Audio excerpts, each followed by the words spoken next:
sits, and he's a Texas Republican, of course, served as a judge in his district and on the appellate level before he was elected to Congress. So all of that comes into play, and great to see you as always, because now we're talking about issues with the judiciary. And so I want to start with the breaking news now, the president saying he wants the public to be able to see the Mueller report. And you know, it seems like every day we get a drip about when that might be. We don't know. Well, it's so true, Harris. If you recall last summer, when I was talking to you, the word was it was going to be out by September 1st. Right. And I was telling you then, nope, it's not going to be out by then. There's no way it would come out before the election. Bob Mueller needs it to keep going on. He's got lots of money to spend and absolute discretion, investigate whatever he wants. He's got his Democratic lynchmen with him. He wasn't going to cut that short. And as we thought it was, you know, people were saying, oh, it's about to end, Weissman's going. But Rosenstein's staying, Mueller's still reporting. That keeps limitations running on an investigation of him himself. And I would think it would be more descriptive, more accurate to quit calling it the Mueller Report whenever it comes out. But it's more like a Mueller dossier. Oh. Wow, you always speak your mind. Let me ask you, because you mentioned Andrew Weissman, the lead prosecutor for the Mueller investigation, and Ahmad and Archie. Those are also important names within the constellation of the Mueller investigation. They're exiting, yet money was requested to fund this all the way through September. And then Rod Rosenstein is staying. By the way, how does he stay? Why? Well, that's a good question. He needs to be out. New Attorney General needs to have his own deputy. Rosenstein had people working for him and still there, like Tosh Gahar, that were undermining Jeff Sessions at every turn. Jeff never really realized it, even after I told him.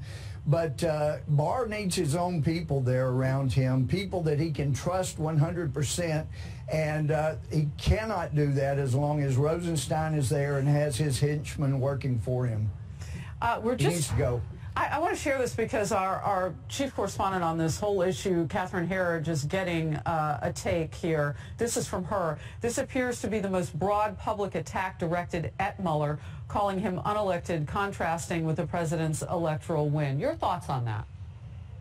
Well, it's got to go down pretty hard that you have Mueller, who was head of the FBI when they were investigating Russia's effort to get uranium illegally, with a guy named U.S. Attorney named Rosenstein and a henchman named Weissman. And these guys need to be investigated themselves, but they won't be as long as he's doing this, working on his own dossier. So it needs to stop. But he will keep it going, Harris, as long as he possibly can. Congressman, let me ask you this. Robert Mueller was somebody at the beginning of this whole thing that Republicans and Democrats said that they believed could get this job done. And that wording hadn't really, you hadn't said it, but many in your own political party said it.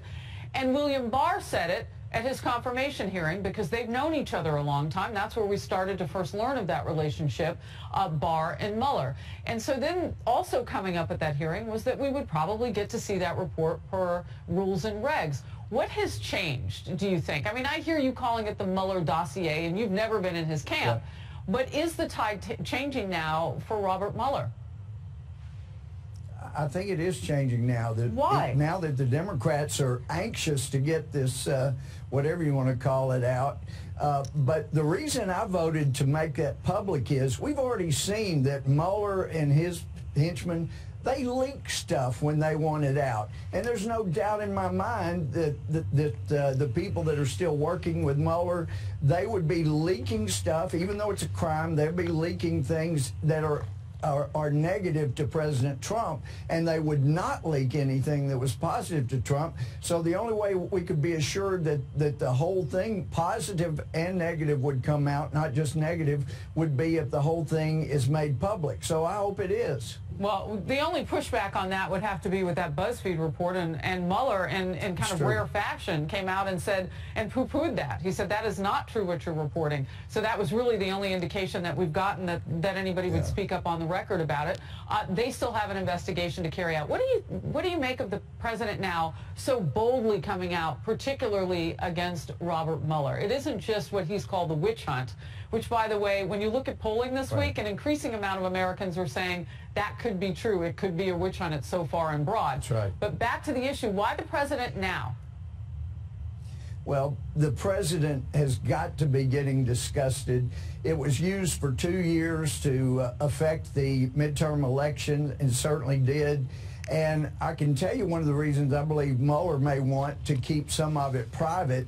As long as some of it's private, then he can delude the Democrats into thinking that there's more negative stuff back there that they didn't get to see. Would it be kept private for methods and ways to keep us safe as a nation if there are things that it reveals? Those are the rules and regs that Barr talked about. Sure. If it reveals sources and methods, then that probably needs to be kept private. But we have seen sources and methods claimed back when Brennan or Clapper were simply not wanting the truth to come out about how manipulative they've been of our intelligence resources.